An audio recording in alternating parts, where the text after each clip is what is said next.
Hello and welcome to Wilson Center Now, a production of the Woodrow Wilson International Center for Scholars. I'm John Molesky. Our guest today is Bruce Jentleson, a professor at the Sanford School of Public Policy at Duke University, and also a Wilson Global Fellow.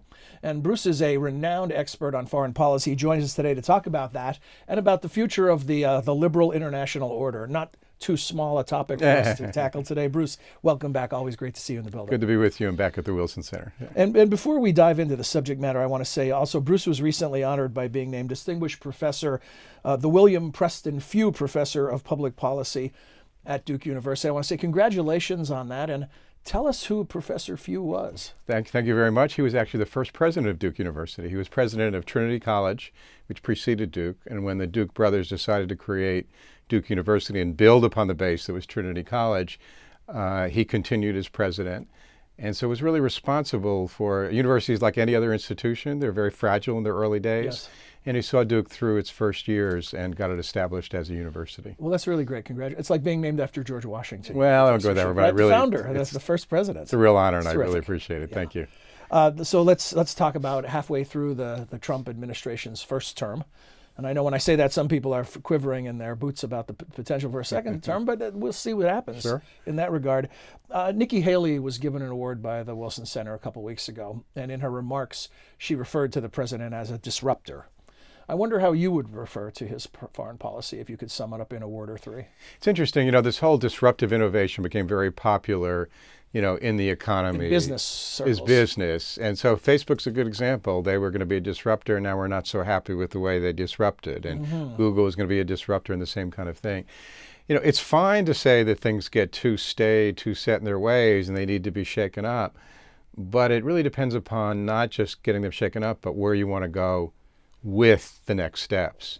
And I think the Trump foreign policy has definitely disrupted. It's disrupted relations with allies. It's disrupted relations with adversaries. It's disrupted things here at home.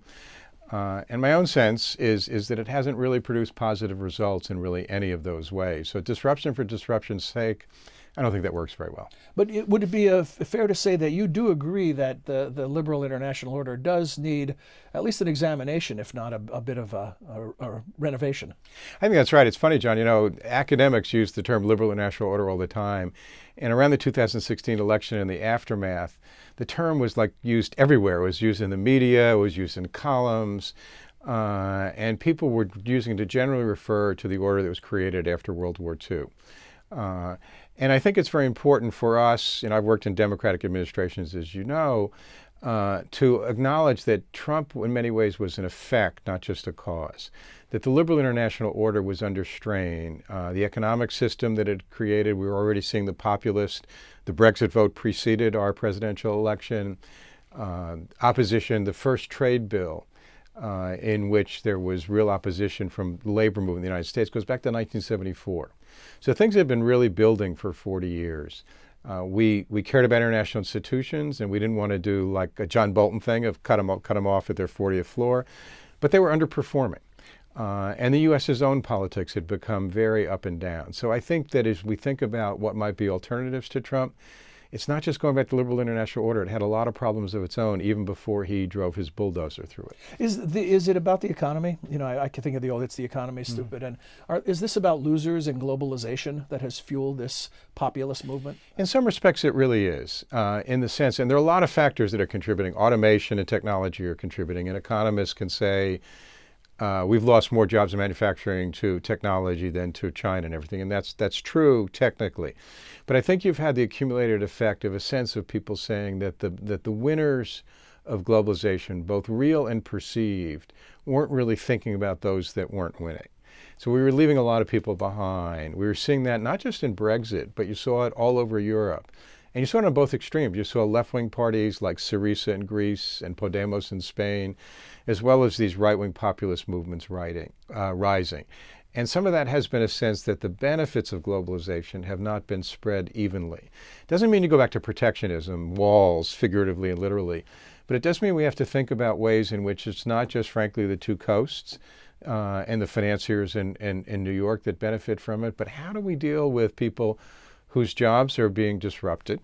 What futures do we promise them in rural West Virginia or in Ohio? We need to take that question seriously in ways that are constructive, but acknowledge that to say that my Subaru costs less is fine, but that person over there loses their job, that's a bigger impact on their life. There was a seemingly curious overlap during the last presidential round of primaries between Trump supporters and Sanders supporters.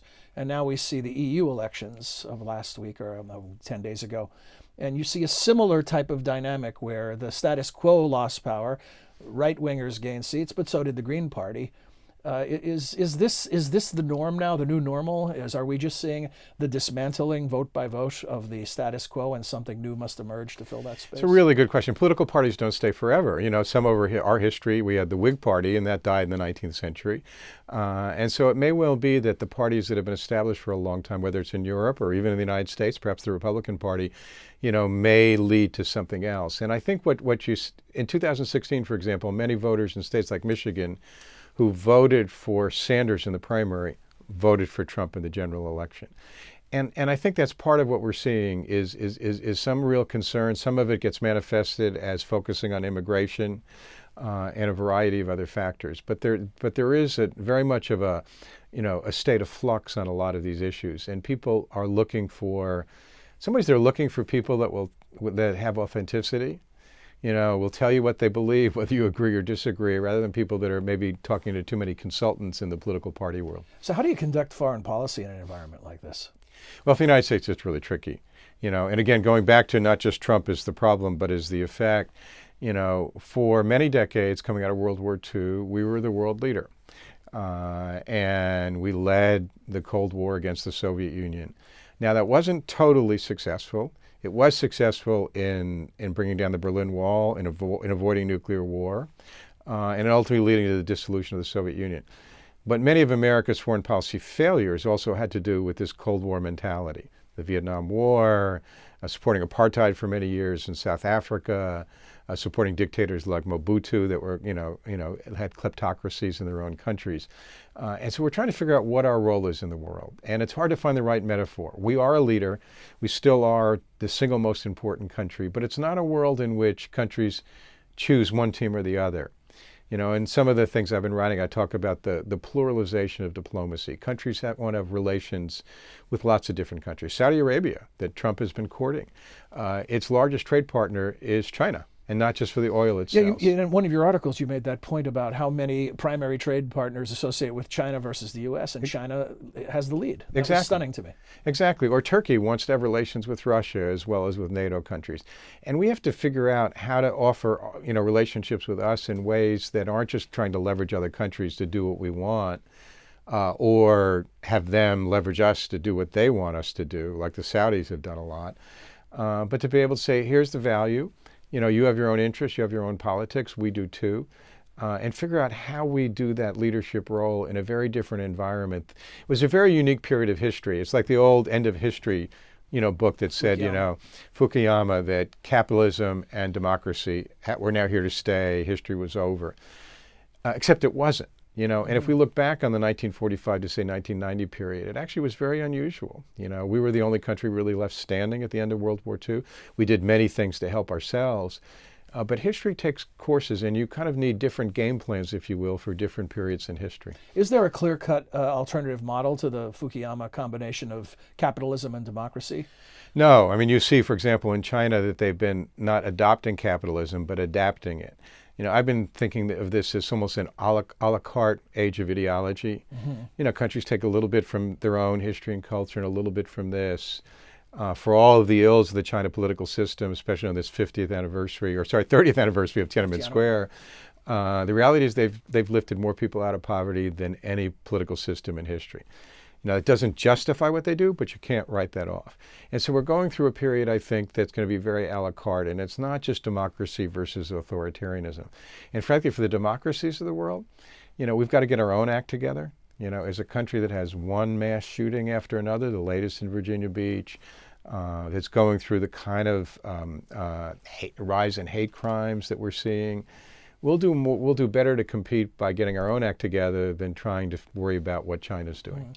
As you were saying that, the word complacency was prominently drifting into my brain. And have we just gotten kind of complacent, fat and lazy?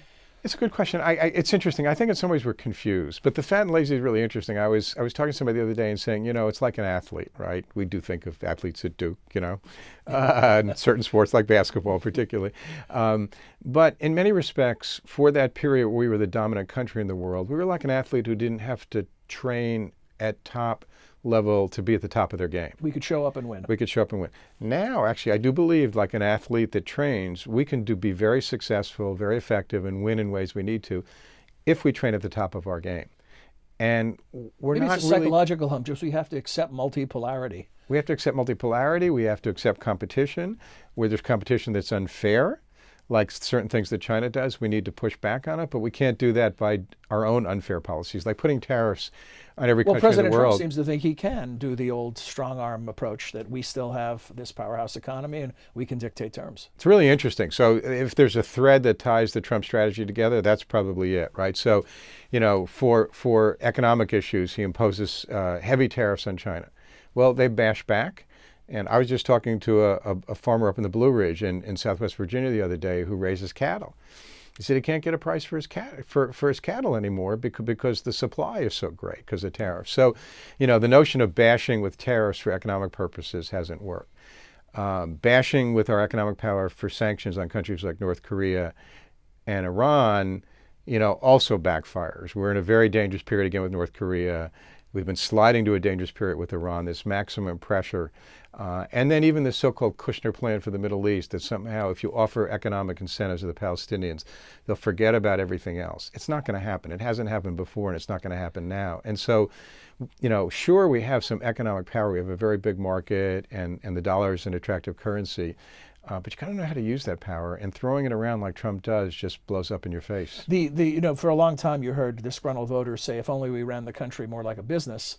Is that essentially what Donald Trump is trying to do? Run U.S. foreign policy the way he ran his building business in New York City? Well, if that's the case, then we're in real trouble, given the reports about how many bankruptcies he's had. I think the business attitude is useful in some respects. I think you want to look for certain efficiencies and operating. For example, I've been talking to a guy who was a major CEO of a major American company that was operating in Europe for many years. And then he came into the Veterans Affairs Department and helped them figure out what he called human-centered policy design. How to make their websites more accessible, how to make some of the services both better for the people that receive them and more efficient. That's great business attitude. Mm-hmm. But I think politics is politics, and you really need to understand that as well. Game. I want to rewind the tape to you when you're talking about things that are changing or being lost, and democracy is one of them that seems to be, if not in decline, perhaps even in retreat. In one of the pieces that you wrote recently, and I wrote it down here, so let me find it, you referenced a report from Freedom House that last year, more gains than declines, it's the last year that there were more gains in world freedom than declines was 2005. Yeah, and human rights people say the same kinds of things. And I think what we're seeing in Europe now, in countries like Hungary and Poland, which President Trump has been supporting, in Turkey, he's been praising these leaders. We have never been pure about our support for democracy. During the Cold War, we tended to support it where it also served our geostrategic interests. So we championed Soviet dissidents like Andrei Sakharov or Alexander Solzhenitsyn, or Lech Walesa and Václav Havel in Eastern Europe. In Latin America, we did not do that. We supported the Pinochet military repressive regime. We supported Operation Condor in Argentina. So we've never been pure. But I think that this administration has gone beyond just not being pure to outright supporting those who, while they may have elections in their country, aren't supporters of democracy at all. Or worse, anti-democratic. Anti-democratic. Not just the enemies of the people as the language of tyrants. I don't expect you to have the answer because it's the $1 million question, but it seems like we're in this race to the future, building a better mousetrap. Who's going to get it right? Is there a country that can lead the way, that others will mimic? Is there anybody who is farther down the tracks than anyone else in that regard? It's really, it's really hard to say. I think it's, the Obama administration got in trouble with this lead from behind question, so we definitely don't want to go there. But it's not the leader, right? Capital T, capital L. Right. And the book that I wrote, partly based upon the research I did here at the Wilson Center, called The Peacemakers, leadership lessons from 20th century statesmanship that came out last spring, I looked at leaders that made major breakthroughs. So you looked at a Gorbachev, you looked at a Mandela, you looked at Kissinger and Zhou Enlai, what they were able to do in that relationship together through diplomacy. You looked at the long-lost Dag Hammarskjöld, the one Secretary General of the UN who made the institution really effective. I looked at the founder of Amnesty International. And so in some respects, my answer is, leaders that have a capacity to show people that there is a better way, bring them along, have personal credibility, manage the politics. Yitzhak Rabin tried to do this in Israel and did a great deal till he was assassinated for what he did. I think that's really more the answer. We're going to get leadership from a lot of different areas. It's not going to be an era in which one country, not us, not China, not any other country dominates. It's going to be this, and then you have to figure out a way to coordinate where we're working together. We each have an interest that, maybe if we could get everything we wanted, we'd be better off and you'd be worse off. Ain't going to happen. So where's the common ground that we can find? That would be a terrific final word, but I am going to spoil it because I'm just tempted to ask another question, which is, what would be the elements of the New World Order? Because I know you've written about, say, sustainability, which wasn't something that was talked about in the same way post-World War II.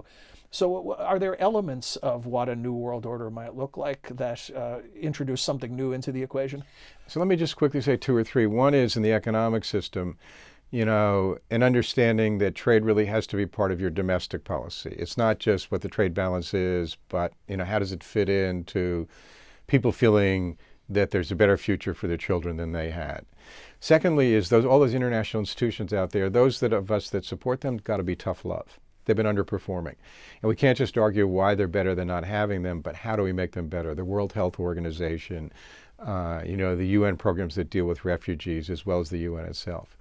And thirdly, I think we have to be open to, a range of different a la carte ideologies. There's not just one path that's best. It really has to do with history and culture. And as Americans, to really make our system to the point where we can hold it up as a model more than we can right now.